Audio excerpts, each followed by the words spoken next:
जी। इस ग्राउंड पे इलीगल जो नशा चलता था जी। इसका आपकी कोशिशों से जी। आज जो ग्राउंड का उद्घाटन हुआ है जी। तो कैसा महसूस कर रहे हैं आप? बहुत सारा चेंज यहाँ पर आया है। बहुत खुशी की और मसरत की बात है कि आज जो हम बचपन से देखे आ रहे थे, जो इलाका इतना ख़राब था और जो नशे से जूझ रहा था, वो आज वहाँ पर तालीम और खेलने के लिए जो है बहुत ही बड़ा उसका सबक बन रहा है। और मैं उसके अंदर इतना खुश हूँ कि मेरा उसमें थोड़ा ज़रिया और म्यूनसिपल कमिश्नर साहब की पूरी मेहनत और हमारे HOD रईसा मैडम की जो इस कोशिश की वजह से आज महानगर पालिका के बच्चों के लिए और हमारे महलों के बच्चों के लिए एक टर्फ का यहाँ पे आगाज़ होने जा रहा है। और जो इलाका नशे से जूझ रहा था, आज वो इलाका रोशनी की में जूझेंगे इंशाल्लाह। यहाँ पर क्या क्या बनने वाला है? चीज़ आपने की है इसके लिए कितनी मेहनत करना पड़ेगा? मेहनत तो थोड़ी करना पड़ती है साहब, कुछ भी मांगने का हक बोलने से नहीं मिलता है। आपको आपकी कोशिश सलाहियत इस्तेमाल करके आपका काम निकालना चाहिए। सिर्फ चिल्लाने से अगर काम होता है तो काम हो सकता था, लेकिन आपकी सलाहियत, आपकी कोशिश उस तरीके से रहना चाहिए और आपकी ईमानदारी से कोशिश अगर रही तो इंशाल्लाह हर चीज़ आपसे हासिल होती है। यहाँ के बच्चों को कितना फ़ायदा होने वाला है इससे? अब आप देखिए, हमारे पास वो बच्चे पढ़ाई को है जिनके माँ बाप कहीं काम करते हैं, किसी वालदा कहीं काम करती है, एकदम लोअर वर्ग से जो बच्चे पसमानदा इलाकों से जो आ रहे हैं, वो बच्चे उन्होंने कभी ना नॉर्मल ग्राउंड भी नहीं देखा है। आज वो टर्फ मैदान पर खेलेंगे, सिंथेटिक टर्फ के ऊपर खेलेंगे, प्लास्टिक ग्रास के ऊपर खेलेंगे, तो ये मेरे लिए बहुत बड़ी खुशी की बात है। तो इसमें आपको किसकी मदद हासिल हुई? मदद मुझे सबसे पहले तो हमारे इलाके वालों की, जिन्होंने मेरे को कहा कि इस चीज़ को बंद करो, हमारे HOD मैडम की, हमारे बच्चों की और सबसे ज़्यादा जी श्रीकांत साहब की, जिन्होंने कहा कि आप इनिशिएटिव लो, आप करो, हम बिल्कुल आपके साथ हैं। और उन्होंने आज उसको पाए तकमील पे वो चीज़ को लाया और अल्हम्दुलिल्लाह आज उसका इनॉग्रेशन हो गया। कैसा रहेगा कब तक हो जाएगा? इंशाल्लाह आप लोग दुआ करें, आपका साथ रहे तो 4 महीने में कंप्लीट हो जाएंगे। सवाल, इसका सिस्टम कैसा रहेगा? किस तरीके से यहाँ पे बच्चे आके खेल सकते हैं? ये महानगर पालिका बच्चों के लिए फ्री है, 1 नंबर स्कूल के लिए। बाकी जो टाइम बचेगा तो ये ग्राउंड और ये जो मेंटेन करना है तो उसके लिए थोड़ा चार्ज लगाएंगे। और बच्चों के एकेडमीज़ रहेंगी, सेंटर नाके से लेके तो शाह बाज़ार तक जितना इलाका है, यहाँ ग्राउंड्स ख़त्म हो गए। पहले गिरनी मैदान हुआ करता था, अब तो ग्राउंड ख़त्म हो गए, तो हमारे बच्चों को आज एकेडमी के लिए जगह नहीं है। तो अल्हम्दुलिल्लाह ये ग्राउंड उनके लिए एकेडमी मुहैया कराएंगा। हमारा यहाँ बच्चा है मोहम्मद बोल के, उन्हें एकेडमी चलाता है अल्हम्दुलिल्लाह, तो उन्हें बच्चों को यहाँ पे स्पोर्ट्स की तालीम देंगे। और चौके मारने का काम जिस कमिश्नर ने किया है और उनके साथ देने वाले हमारे दोस्त, यहाँ के लोकप्रिय आमदार आदरणीय सम्मानीय प्रदीप जी जायसवाल जी, जिन्होंने आपको अभी तालीम के बारे में इतने कम वक्त में इतना आसानी के साथ बताया, बोला और आपसे रिक्वेस्ट भी की, गुजारिश भी की और कानून भी बताया। जी श्रीकांत जी, सैयद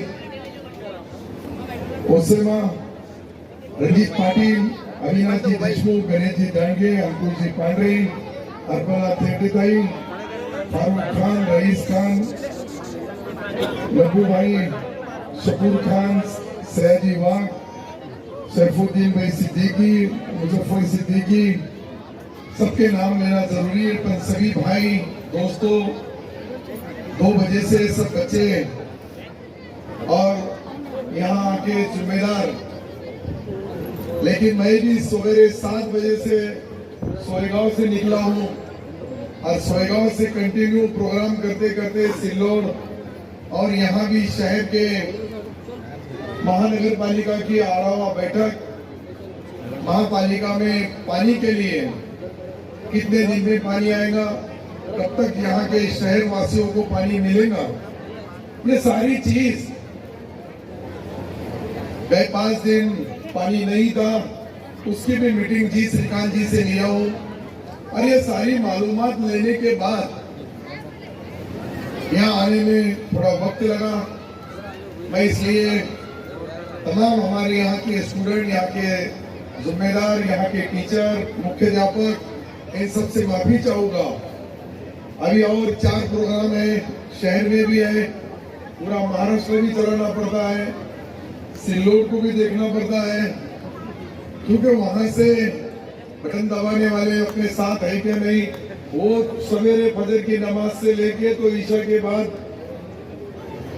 नमाज के बाद कुछ लोग खाना खाते सो जाते हैं, मैं और 2-5 गाँव करके आ जाता हूँ। तो इस तरह से राजकारण जो करना पड़ता है, समाज का अलग अलग कौम के, अलग धर्म के, अलग जात के लोगों के साथ संपर्क करना, संबंध बनाना, आज मैं जी श्रीकांत जी को इसलिए मुबारकबाद दूंगा कि उन्होंने हमारे इस एरिया में, अभी उनके स्पीच में उन्होंने बताया कि मैं पहली बार जब यहाँ आया था, बोले तो यहाँ की सारी हालत देखा हूं कि जो चीज हमारे एरियो में जायज नहीं है, जो हमारे एरियो में हमारे बच्चों को उस नशीली चीजों से दूर रखना चाहिए, वही माहौल एक ऑफिसर, आईएएस ऑफिसर देखता है और यहाँ का माहौल बदलने का, कौम के लोगों को, बच्चों को अच्छी तालीम मिले,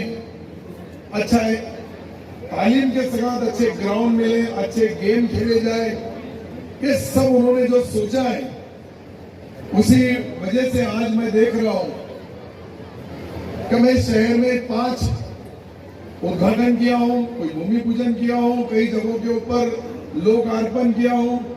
एक जो आपने गार्डन बनाया, उसके अंदर जो एक अलग क्वालिटी के गेम बताए, जो अंतरराष्ट्रीय गेम आज हम देख रहे हैं, कि उसके अंदर जो जो गेम थे वो गेम मैं सामने देख के आया हूँ। 7 दिन आपके लिए भी फ्री है, मौलाना आजाद रिसर्च सेंटर से थोड़ा पीछे के एरिया के अंदर है, बहुत ज्यादा दूर नहीं, लेकिन इस शहर में ऐसे जहां भी ओपन स्पेस थे, जहां भी एजुकेशन की तालीमी हालत खराब थी, उसको सुधारने का काम जी श्रीकांत जी ने किया। और आपके महल्ले के सारे जिम्मेदारों ने, सारे भाइयों ने, सारे यहाँ के दोस्तों ने उनको साथ दिया। एक आधा आदमी अगर कुछ करना चाहता है, और अगर महल्ले में यहाँ रहने वाले हमारे तमाम जो भाई है, बहनें हैं, लड़के हैं, लड़कियां हैं, स्कूल में जाने वाले, जो उनको अच्छी तालीम मिले, अभी उन्होंने बताया कि बच्चे यहाँ जिस बस्ती से वो पढ़ के आए, वो तो झोपड़पट्टी थी, और झोपड़पट्टी में इसका एक स्टूडेंट, एक बच्चा आईएएस ऑफिसर बनता है, वो भी जी श्रीकांत तुम्हारे सामने एक नमूना है। उन्होंने बताया कि मैंने कितनी मुश्किलें की, लेकिन मुश्किलों से जब आगे का सफर आसान होता है, क्योंकि आपने तो सिर्फ स्कूल के अंदर पत्थर मारा, हमने तो पत्थर भी खाए। जो शहर में मैं हाथगाड़ी लौटा, वो शहर में मैं हेलीकॉप्टर से उतरता हूँ। मेरे पास लाखों बच्चे पढ़ते हैं, मेडिकल कॉलेज है, इंजीनियरिंग कॉलेज है, सीनियर कॉलेज है, जूनियर कॉलेज है, उर्दू है, मराठी है, 2000 टीचरों का स्टाफ है। मेरा यहाँ भी मैंने एक स्कूल लिया, पर अभी तक वो स्कूल में गया नहीं। अलमीर, क्योंकि वक्त नहीं मिलता है। सवेरे जो 7 बजे से अपना काम चालू होता है, तो रात को 1-2 बजते हैं। सवेरे फिर उठने के बाद लोग खड़े रहते हैं, लोग बस कारवां चलते रहता है। यहाँ आने में जैसा लेट हो गया, वैसा और कहीं तो भी अभी 4 प्रोग्राम है। प्रदीप जी जायसवाल, एक मेरा दोस्त, एक मेरा साथी, हमारा एक भाई, हर वक्त मेरा और उनका राजकारण एक संघर्ष शुरू हुआ। वो जब यहाँ महापौर थे, तब मैं नगर अध्यक्ष था। वो जब राजकारण के अंदर चल रहा था, तब मैं गांव का सरपंच था। मैं 1983 में सिल्लोड शहर का सरपंच था, आखिरी सरपंच, पहला नगर अध्यक्ष, विधानसभा 100 वोट से हार गया, विधान परिषद, राज्य मंत्री, कैबिनेट मंत्री, में इतने मंत्री पद आए मेरे पास, क्योंकि मेरा नाम ही सत्ता है। रकट हो गया तो सत्ता ही रहती है। मंत्री कोई भी हो, सरकार किसकी भी हो, मुख्यमंत्री, लेकिन सरकार को पक्का है। ये प्रदीप जी का चांस रहेगा है, लेकिन आने वाले वक्त में पूरा हो जाएगा। मेरी एक ही आपसे रिक्वेस्ट है, गुजारिश है कि यहाँ का जो माहौल अभी बन रहा है एजुकेशन का, जो एक बहन यहाँ की प्रिंसिपल है, यहाँ की इंचार्ज है रईसा मैडम, यहाँ जब वो स्कूल में आई थी तब 450 बच्चे थे, लड़के लड़कियां। अब एडमिशन क्लोज करना पड़ रहा है। आप अंदाजा लगाओ कि हम अच्छी तालीम देंगे, अच्छा एजुकेशन देंगे, अच्छी पढ़ाई करेंगे, तो चाहे वो उर्दू की हो या मराठी की हो या इंग्लिश की हो, बच्चे टैलेंट है, ब्रिलियंट है, सिर्फ उनको थोड़ा लिफ्ट कराने की जरूरत है, और एक बार लाइन मिल गई तो ये सारी चीज आसान होती है। जैसा अभी जी श्रीकांत जी ने बताया कि उन्होंने झोपड़पट्टी के स्कूल से पढ़ के IAS ऑफिसर बने, वैसा ही हमारा भी था। तुम तो भी थोड़ा अच्छा इंग्लिश बोल लेते हैं, हमको तो वो भी नहीं आती थी, क्योंकि जब पढ़ाई नहीं थी, सिर्फ डंडा था। और अपना डंडा इतना आसान नहीं है, पूरे महाराष्ट्र में चलाता हूँ। सरकारें आती है, सरकारें बदलने का भी काम किया मैंने, मैं और प्रदीप जायसवाल उसके साक्षी है। तो ये सारी चीज करते समय हमने एक बात जरूर रखी कि जिस गांव में पीने के लिए पानी नहीं था, हमारे सिल्लोड शहर में भी मुझे लगता है बहुत बड़ी दंगल हुई, पीने के लिए पानी नहीं। उस शहर में मैंने 4 योजनाएं लाई। आज सबसे ज्यादा पानी सिल्लोड में ग्रामीण की वाटर ग्रिड है, 2000 करोड़ का काम है। उतना ही 2000 करोड़ का काम इस शहर का है। जब पहले 269 कोटी रुपए की पहली योजना विलासराव जी थे, तब हमने यहाँ की मंजूर की, बाद में वो 374 कोटी की बनी। अब मुझे लगता है 2200 करोड़ अब उसमें 722 हमारे हैं। महाराष्ट्र सरकार की तरफ से एक्स्ट्रा तुम्हारा हिस्सा भी 722 का हमने दिया, 822 का। लेकिन जल्दी करना है ये, क्योंकि मुझे लगता है कि अभी 64% काम हो गया। मैंने जो देखा उसके ऊपर मेरे हिसाब से मेरा चश्मा कभी गलत नहीं होता। मेरी 64 साल की उम्र है, आपकी 39 साल की उम्र है। दोनों का सोच तो अलग अलग ही होता है, पर देखने के बाद जैसा हमारी स्टडी, हमारा अभ्यास अलग रहता है। किसके पेट में क्या है, उसके होठ में क्या है, और बटन दबाने वाले वोट में क्या है। क्या बात है, वाह चौस बरोबर अजेंडा सिल्लोड का रहने वाला है। आगे चल के सर, आगे क्या लफ्ज है, क्या शब्द है, क्या अल्फाज है, वो भी बोल देता। तो ये सिल्लोड की कला है।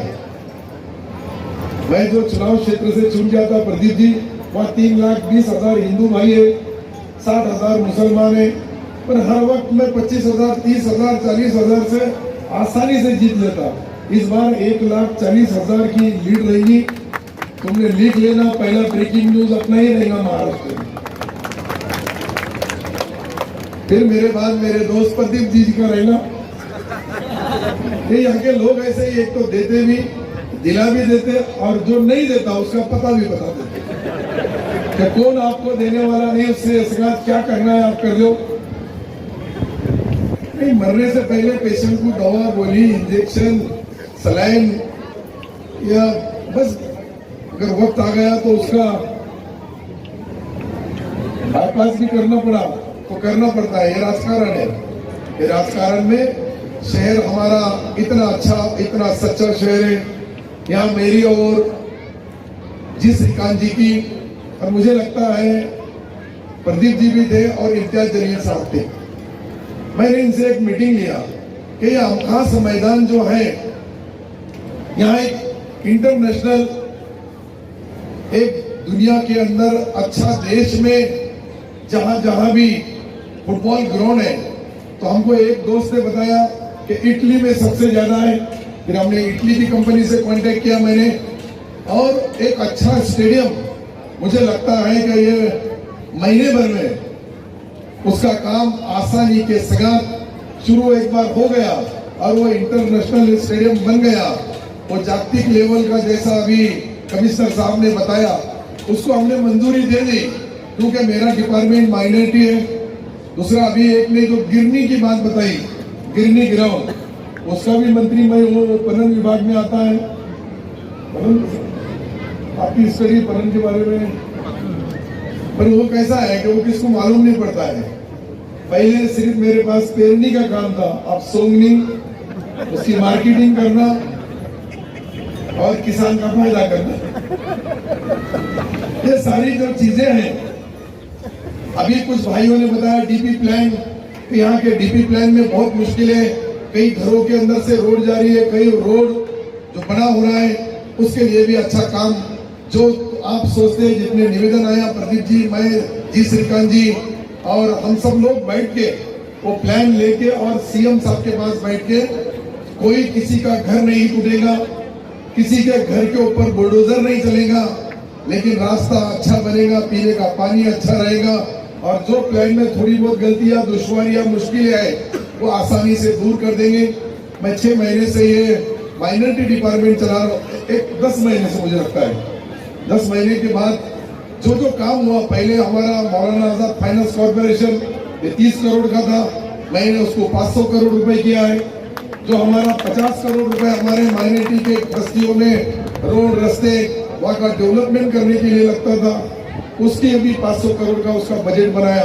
पहली बार ये शहर में मैंने यहाँ भी 25 करोड़ रुपए प्रदीप जी के जैसे जितने लोगों ने मुझे दी, मैंने वहाँ के रोड में अच्छे गट्टू बैठना चाहिए, अच्छा सीमेंट कंक्रीट होना चाहिए, ड्रेनेज होना चाहिए, पीने के पानी का मसला हल हो गया। अभी एक बीच में जैसा आदिवासी भाई और मागास वर्गीय समाज के लोगों को जिस तरह से 200 विद्यापीठों में पढ़ाई के लिए सरकार की तरफ से भेजा जाता था, मैंने अभी 4 दिन पहले वो जीआर निकाला कि मुस्लिम समाज के टैलेंट ब्रिलियंट बच्चे दुनिया के टॉप के 200 कॉलेज है, 40 लाख रुपए उस पर सरकार खर्चा करेगा और वो बच्चे अच्छी तालीम दुनिया के जो टॉप के कॉलेज है वहाँ लेंगे।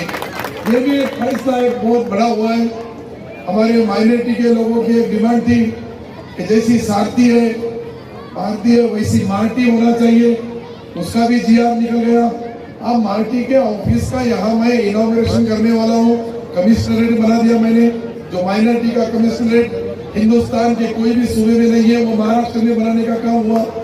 यहाँ देखो कि इतने काम माइनॉरिटी के इस 6 महीने में हुए, मुझे नहीं लगता कि 60 साल में भी हुए। मैं तो कांग्रेस में भी रह चुका हूँ, सब पार्टियों का भी अनुभव मुझे कमिश्नर साहब। ऐसा नहीं कि कोई निशानी, आप लोगों को मैंने एक बार बताया कि आप लोगों को कोई भी निशानी चलती, पर मैं इतना पक्का है। कुछ लोगों को मेरा प्रासंगिक करार के बारे में चर्चा करते हैं, लेकिन मैं एकनाथ शिंदे साहब का दोस्त हूँ, साथी हूँ, भाई हूँ। मुझे उन्होंने, मैं औरंगाबाद का पालक मंत्री तो बना नहीं सका, 4 बार मंत्री बना हूँ, लेकिन औरंगाबाद का पालक मंत्री नहीं बना। लेकिन संभाजीनगर जिले का पहला पालक मंत्री मुझे बनने का चांस सरकार ने दिया। आज जो इतने काम चल रहे हैं, इतने करोड़ों रुपए जो आ रहे हैं इस औरंगाबाद शहर में, उसकी वजह वही है कि सरकार जो रहता है, सरकार वो मराठी में बोलते हैं सत्ते पुढे शांतपणा चालत नहीं, सत्ते सिवाय पर्याय नहीं। मैं जो ये बता रहा हूँ, ये कैसी कलम चलती है, क्या कलम चलती है, कहाँ चलती है, कब चलती है। आप देखो कि यहाँ जो माहौल बन रहा है अभी पढ़ाई का, जो आपने 25-30 स्कूलों को हाईटेक बनाया, बाकी के स्कूलों को बनाने का आपने बताया कि जो इनको अच्छी पढ़ाई, अच्छी तालीम के लिए जो जो लगता है वो सरकार की तरफ से मिलेगा, महापालिका की तरफ से मिलेगा। लेकिन उन्होंने आपसे एक रिक्वेस्ट, एक गुजारिश ये भी की कि आप अपने बच्चों को अच्छी तालीम दो, लड़कियों को भी तालीम दो। डॉक्टर बाबा साहब अम्बेडकर जी ने जो बताया, उन्होंने मराठी के अंदर जो मैंने पढ़ा कि शिक्षण है वाघिणीचा दूध है, मतलब आप अंदाजा लगा सकते हैं कि शिक्षण ये वाघिणीचा दूध, मतलब जितनी शेरनी के दूध में ताकत रहती है उतनी ताकत एजुकेशन में है। और वो बताने का काम हमारे जी श्रीकांत जी ने किया। हमारा अपना भी जितने जिम्मेदार है, हमारे भाई है, हमारी बहनें बेटी है, तमाम हमारे जो छोटे स्टूडेंट है, कुछ बच्चे खेलने की तैयारी में, उनको लग रहा है कब मेरा खत्म हो रहा, पहले ही 2 बजे से 4 बजे को आना और उसमें घंटा आधा घंटा इनको परेशान करना, ये मेरा मकसद नहीं है। इनके भी सगे सोरे नाते भाई सिंगूर में रहते हैं और उल्टा कुछ बोल दिए, इसलिए मैं ज्यादा वक्त नहीं लूंगा। लेकिन ये ग्राउंड अच्छा बनेगा। आने वाली 26 जनवरी को झंडा वंदन के बाद हम यहाँ आएंगे देखने के लिए, और ये ग्राउंड इतना हाईटेक बनाओ, यहाँ के जितने मैदान है, जितनी तालीमें जहाँ जहाँ भी होती है, जो स्कूल चलते हैं, कॉलेज चलते हैं, वो एरिया, वो परिसर, वो चाहे बटन या और दूसरे भी नशीले जो चीजें हमारे शहर में होंगी, मेरी उनसे गुजारिश रहेगी। पुलिस ने भी अपना काम करना चाहिए। महापालिका नहीं करना चाहिए, लेकिन उनसे ज्यादा हमारी बस्ती के नौजवान कर सकते हैं। आपने अगर सोचा कि नहीं हमारे पास हम कुछ नहीं चलने देंगे, तो कोई चलने वाला नहीं। वो बोलते ना गांव के सामने राव की नहीं चलती है। तो आपकी बस्ती में आपने अगर कोई भी फैसला लिया कि यहाँ हम कोई नशीली चीजें बेचने नहीं देंगे, जो नशा करेगा उसको यहाँ आने नहीं देंगे, और नहीं तो बुरी विद्या भी रहती है, वो भी बताने का काम करना। लेकिन ये नशे के बारे में जो कलंक हमारे शहर को लग रहा है, हमारे शहर का नाम, इस औरंगाबाद शहर का नाम जो बदनाम हो रहा है, मेरी आपसे एक ही गुजारिश रहेगी, रिक्वेस्ट रहेगी, और साहब ने भी वो किया, क्योंकि हमको कोई दंडा बताना नहीं है, हमको किसी पे कानूनी कार्रवाई करना नहीं है, लेकिन गैर कानूनी काम भी चलने नहीं देना चाहिए। और ये तुम्हारे लिए है, कमिश्नर साहब को यहाँ रहना नहीं है, हमको रहना है। हमारे दोस्त, हमारे भाई, हमारी कौम के लोग, हमारे जितने भी दूसरी कौम के लोग भी जो एरिया में रहते हैं, वहाँ भी कमिश्नर का एक ही उनके मकसद है कि वहाँ जो नशीली चीजें नहीं होना चाहिए। हमारी जो ये नई पीढ़ी है वो अच्छी तरह से तालीम पढ़ना चाहिए, लिखना चाहिए, और उनके माध्यम से दुनिया भर में मुसलमान के बच्चे, अगर आपने देखा, मैंने अच्छी तरह से मैं आपको ये श्रीकांत जी बताना चाहता हूँ कि एक आदमी वर्कशॉप के ऊपर देखो, वो कोई इंजीनियर नहीं है, उसके पास कोई डिग्री नहीं है, लेकिन जब लेथ मशीन के ऊपर खड़ा रहता है तो एक सूद भर भी गलती नहीं होने देता, सूद भर। वो इतना सब उनके पास दुनिया का सारा हुनर है, लेकिन माली हालत कम होने की वजह से तालीम के लिए आज पैसा लगता है। अपनी महापालिका की तालीम अलग है। मैंने अभी कमिश्नर साहब से बात किया कि यहाँ मेडिकल कॉलेज का काम हमारा चालू होने वाला है, और हरसूल में मुझे लगता है जैसा घाटिया हॉस्पिटल है, जैसा एमजीएम है, उस तरह का हॉस्पिटल हम यहाँ हरसूल के अंदर हमने 50 एकड़ जमीन के ऊपर बनाने का डीम यूनिवर्सिटी। वो डीम यूनिवर्सिटी इसलिए रहेंगी कि केजी से लेकर तो पीजी तक सारी तालीम वहाँ मिलेगी। हजारों लाखों लोग जो दुनिया भर से पढ़ने लिखने के लिए आएंगे, देश भर से आएंगे, राज्य भर से आएंगे, जिले से आएंगे, और इस शहर के भी रहेंगे। उनके तालीम के अंदर खजूर का हिस्सा खजूर का उन्होंने खारी सा बांटा। अभी तो मेरी ऐसी परेशानी है, हिंदी बोलना भी कम आती है, मराठी बोला नहीं तो मत मिलते नहीं, हिंदी बोला नहीं तो इनको समझ में नहीं आएगा। ये बोलेंगे ऐसा कैसा मुसलमान है, टोपी तो पहले तुम्हारी अलग टोपी है, मेरी अलग टोपी है, मेरी टोपी एक किसान की टोपी है, आपकी महापालिका की टोपी है, मैंने पहना। उधर मेरा सत्कार स्वागत किया गया महापालिका में। मैं भी बहुत वर्षों के बाद महापालिका में गया हूँ, क्योंकि वक्त की कमी रहती है, और दुनिया भर के लोगों के काम, हजारों लोग हर जगहों पे सवेरे से शाम तक मुंबई में जाएंगे, वहाँ अलग, या इधर आएंगे अलग, परभनी में जाएंगे उधर अलग। हिंगोली 2 जिले का पालक मंत्री हूँ, लोगों को एक जिला नसीब नहीं होता है। सिर्फ हमारा पिया का नंबर नहीं लगा, बेचारा खासदार बना, आमदार बना, पर इस बार तुम आमदार बने क्या पक्का मंत्रिमंडल में मैं तुम्हारी सिफारिश कर दूंगा। हाँ यार, कोई दूसरे भी बनना चाहिए, अपना ही अकेले का तो मेरा जम जाता है। मेरा कितना भी बिगाड़ने का कोशिश किसने भी किया, तो अल्लाह ताला की तरफ से ऐसे अपने रास्ते खुलते हैं। क्या वो कोई ताजुद की नमाज में जमा लेता? जमाने में दिखते नहीं, दिखाते नहीं, बताते नहीं, पर मेरा काम तो जरूर कर देते किसी ना किसी के। तो मैं इसलिए मैं बोलता हूँ कि मैं बेहद बेवजह हंसते रहता हूँ, बेहद बेवजह हंसते रहता हूँ। आधे दुश्मनों को तो ऐसा ही मार देता हूँ। यकीनन कोई अंदाजा नहीं लगा सकता कि मेरे घर में कोई ग्राम पंचायत सदस्य नहीं था, और मैं आज राजकारण में, चाहे वो किसी को दिल्ली भेजना है, किसको घर को बिठाना है, इसका भी थोड़ा बहुत आइडिया है मेरे पास। देखो ना, अगर मैं बॉम्बे साहब को दिल्ली नहीं भेजता तो मैं पालक मंत्री बनता क्या? सब चलाना पड़ता है, नकल करने को भी अक्ल लगती है, और बरोबर कहा कब किसका गेम कर देना। अभी कमिश्नर यहाँ बैठे, आचार संहिता नहीं है, लेकिन मैं किसी का नाम इसलिए नहीं लिया कि बॉम्बे साहब का नाम लेना बहुत जरूरी था, क्योंकि वो दिल्ली नहीं आते तो मैं पालक मंत्री बनता हूँ।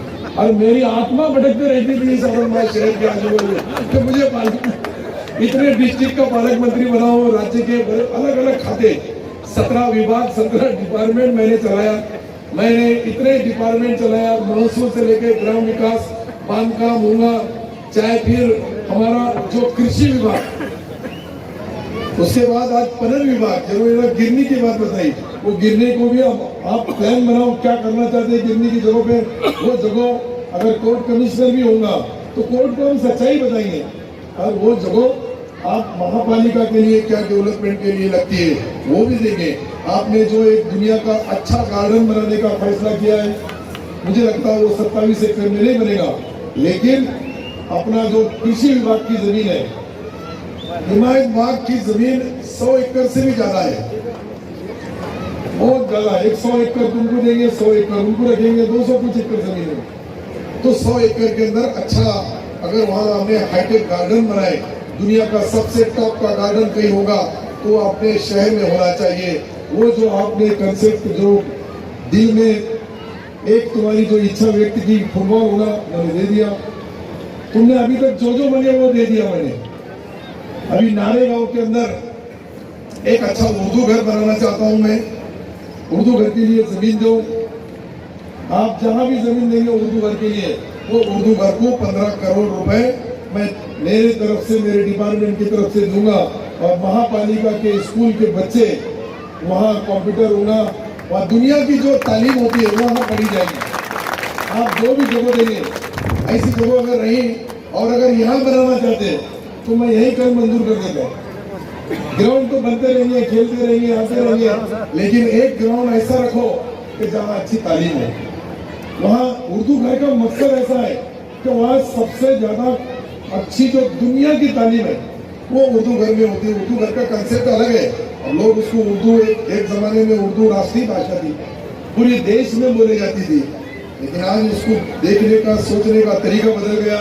लेकिन उर्दू में जितनी तालीम में जो मिठास है, मैं अगर उर्दू मीडियम से पढ़ा लिखा होता तो मैं भी इतनी आसानी से, इतना अच्छे लफ्जों में, इतने अच्छे शब्दों में ऐसी तकरीर करता कि अच्छे जो मौलाना हमारे जो करते हैं वैसा करता। लेकिन पढ़ाई मराठी से हुई और पूरी जिंदगी वोट के राजकारण में चले गई। पर राजकारण करते करते अब 64 साल की उम्र हो गई मेरी और प्रदीप की। प्रदीप जी की उम्र 64 साल की है, हम दोनों बराबर हैं। और अब अल्लाह ताला के हाथ में कितने दिन जिंदा रखना, कितने दिन, पर जब तक जिंदा रहेंगे कुछ न कुछ अल्लाह ताला के रहमो करम से जरूर करके जाएंगे। इतनी बात मैं आपको बताना चाहता हूँ। आपको जो तकलीफ हुई, जो वक्त लगा, इसके लिए मैं माफी चाहता हूँ। पर कमिश्नर साहब ने इतने आज शहर में प्रोग्राम रखे, आज उनके मन में एक ही कहे कि हमने जनवरी या फरवरी के पहले वीक में हमारे इस शहर वासियों को 24 घंटे पानी कैसा मिलेगा, शुद्ध पानी, अच्छा पानी, फिल्टर पानी। और ये सब पानी के लिए आज जो मीटिंग हुई, मुझे खुशी है कि कमिश्नर साहब ने अपने जो 1 साल के कार्यकाल में बहुत बड़े पैमाने के ऊपर उसको गति देने का काम, उसको विकास के माध्यम से पीने के पानी से लेके रोड, रास्ते, गार्डन, ओपन स्पेस, या जो भी जहाँ भी हमारे स्पोर्ट्स के जो खेलने वाले खिलाड़ी जिस एरिया में है, वो सब जगह उन्होंने अच्छा प्लान बनाया है। उसका फायदा अल्लाह चाहे तो अपने शहर के लिए अच्छा हो जाएगा। इस उम्मीद के साथ मैं कमिश्नर का और उनके सारे एजुकेशन डिपार्टमेंट को तहे दिल से मुबारकबाद देता हूँ। खुदा हाफिज, जय हिंद, जय महाराष्ट्र। राष्ट्रीय क्रीड़ा दिन के अवसर पर स्टूडेंट सम्मेलन पर उपस्थित इस जिला के पालक मंत्री श्री अब्दुल भाई सत्तार साहब, इस एरिया के माननीय आमदार श्री प्रदीप भाई जायसवाल साहब, और मंच पर उपस्थित सभी मान्यवर और मेरे सहकारी अधिकारी, और यहाँ पे उपस्थित सभी लोगों को नमस्कार, सलाम अलैकुम, रहमतुल्लाह बरकातुहू। और आज सर मुझे ये परिसर देख के मुझे मेरा बचपन याद आता है। हमारे स्कूल में ग्राउंड नहीं रहता था, और एक ऐसे ग्राउंड था, वहाँ पे खेलने नहीं देते थे। जब कोई खेलने नहीं देता तो बच्चों को बहुत गुस्सा आता। और हमारा वार्डन जो है, मैं तो क्लास में टॉपर था, तभी तो IAS बना, तो लेकिन पढ़ाई करता था लेकिन खेलने नहीं देते। तो एक दिन 6वीं में था, एक दिन इतना गुस्सा आया, पत्थर लेके मार दिया और भाग गया वहाँ से स्कूल से। उसके बाद कोई भी स्कूल में मुझे एडमिशन नहीं मिला। एक झोपड़पट्टी में आधुनिक के खाजीपुरा स्ट्रीट में मैं एक झोपड़पट्टी स्कूल में पढ़ा और दुआ है सभी की। फिर मैं मेहनत किया, IAS ऑफिसर बना। लेकिन IAS ऑफिसर बनने के बाद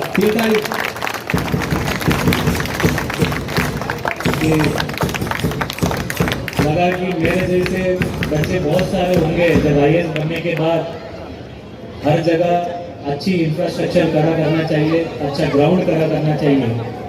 जब इस शहर में 1 साल पहले मैंने रुजू किया, पूरे हमारे शहर के स्कूलों की खस्ता हालत थी और स्मार्ट सिटी के निधि के तहत, महानगर पालिका के निधि के तहत बहुत सारे स्कूलों में हमने अच्छे इंफ्रास्ट्रक्चर खड़ा किए।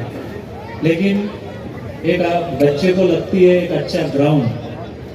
और जब मैं इस किराड़पुरा नंबर 1 स्कूल में विजिट किया, सर आप जो सामने देख रहे हैं तो तकरीबन 3-4 तेले, यहाँ पे टैबलेट, दारू के बोतला और सिगरेट के फिर क्या क्या हमको सब मिला। उस टाइम पे उसामा खादरी और उनके सहकारी मुझे लेके गए और हमने देखा। मैं वो सपना नहीं देख रहा हूँ जो हम देखना चाहिए। इस शहर नशा से मुक्त होना चाहिए। सिर्फ नशा मुक्ति पोस्टर लगा के काम नहीं करना चाहिए, एक्चुअल ग्राउंड पे उतर के काम करना चाहिए। और ग्राउंड पे उतर कर नहीं, ग्राउंड बनाना चाहिए। तो जब हम हमारे अधिकारी से चर्चा किया, एक ऐसा सुंदर प्रकल्प सामने आया कि भाई हमारा स्कूल के बच्चे भी खेले और इस एरिया के परिसर के बच्चे को भी खेलने का मौका मिले। फिर हमने प्रस्ताव टेंडर निकाला और टेंडर निकाल के जो यहाँ के बच्चे, जो नेशनल इंटरनेशनल जो बच्चे खेले हुए हैं, सर मैं देखता हूँ कि बच्चों में बहुत ताकत रहती है, बहुत एनर्जी रहती है। अगर हम उसको सही दिशा दिया तो ओलंपियन बनेगा, नहीं तो उसके हाथ में पत्थर भी मिल सकता है या उसको जावलिन भी देके नीरज चोपड़ा जैसा ओलंपियन भी बन सकता है। लेकिन आप पॉलिटिशियन हैं और हम अधिकारी हैं, हमने एक दिशा देने की काम करना चाहिए। अगर अच्छा फैसिलिटी क्रिएट करे तो एक दिन हमारा इस शहर का बच्चा इंडिया को रिप्रेजेंट ही नहीं, पूरा एक आधा अच्छा फुटबॉल क्लब में, बार्सिलोना में हो या मैनचेस्टर यूनाइटेड में हो, ये बच्चा खेल सकता है। तो इसीलिए आपका सपना था कि फुटबॉल ग्राउंड बनना चाहिए और आपने मंजूरी भी कर दिया। आप माइनॉरिटी के मिनिस्टर हैं, वक्फ बोर्ड के तरफ से आप आमकास मैदान पे जगह भी हमने महानगर पालिका को जिम्मेदारी दिया, एक अंतर्राष्ट्रीय फुटबॉल ग्राउंड इस शहर के वासियों को मिलना चाहिए। फुटबॉल ही एक ऐसा गेम है सर कि जहाँ पे पूरे बच्चे थका सकते हैं और ज़्यादा से ज़्यादा बच्चे खेल सकते हैं। आज दुर्दैव से मैं कहना चाहता हूँ कि आमकास जैसा परिसर में इतने गंदे परिस्थिति में बच्चे जब खेलते हैं, स्मार्ट सिटी के ऑफिस में बैठ के एक गंदा फुटबॉल ग्राउंड देखने में मुझे मन खोलता है। और आपको रिक्वेस्ट किया और आपने स्मार्ट सिटी में एक मीटिंग ली और इटली के कंपनी के तरफ से आपने एक प्रस्ताव बनवाने लगाया और शायद दुआ से ये जल्दी भी एक इंटरनेशनल फुटबॉल ग्राउंड जरूर बनेगा। लेकिन उसका आज एक बीज इस एरिया में जहाँ पे बैठे हैं सर, इस एरिया में जहाँ पे आप पहले बैठे थे, एक बड़ी टाकी थी, वो कब गिर के किसी बच्चे का हादसा हो सकता था और वो मोर्चे मेरे पास आ जाए। और वो हमने पूरा वहाँ पे टाकी निकाला और इस ग्राउंड के अंदर एक हमने अच्छा फुटसॉल ग्राउंड से, फुटबॉल ग्राउंड जो है 11 खिलाड़ी खेलते हैं, फुटसॉल 6 बच्चे खेलते हैं। और जरूर इस मैदान पे खेल के जो नेक्स्ट लेवल है वो आमकास ग्राउंड में फुटबॉल खिलाड़ी हम तैयार करने का जो आपका सपना है वो महानगर पालिका जरूर पूरा करेगी। और आज राष्ट्रीय क्रीड़ा दिन के अवसर पर आपके हाथ से बहुत सारे क्रीड़ा का एडवेंचर पार्क आपने उद्घाटन किया, आपने N11 में उद्घाटन किया। आज से सिर्फ विराटपुर नंबर 1 शाला ही नहीं, हर महानगर पालिका स्कूल में एक अच्छा फुटबॉल ग्राउंड, क्योंकि सर मैं खुद भी क्रिकेटर हूँ, लेकिन क्रिकेटर में क्या है, एक बंदा खेलता है 10 बच्चे फील्डिंग करते हैं, लेकिन फुटबॉल में ऐसा नहीं है। 22 के 22 लगे रहना चाहिए, 22 के 22 ऐसे एकदम 6 पैक रहते हैं। फुटबॉल में एक का पेट निकला हुआ, एक का पोन निकला हुआ, ऐसा रहता है। लेकिन हम इस शहर का एक फुटबॉल कैपिटल ऑफ महाराष्ट्र करना चाहते हैं, वो आपकी दुआ से हम जरूर करेंगे, जैसा मैं व्यक्त करता हूँ। सर अनफॉर्चुनेटली पिछले 33 साल में हमने एक अच्छा डीपी प्लान हम शहर को बना नहीं सके। अब 33 साल के बाद हमने डीपी प्लान तय फाइनल कर दिया।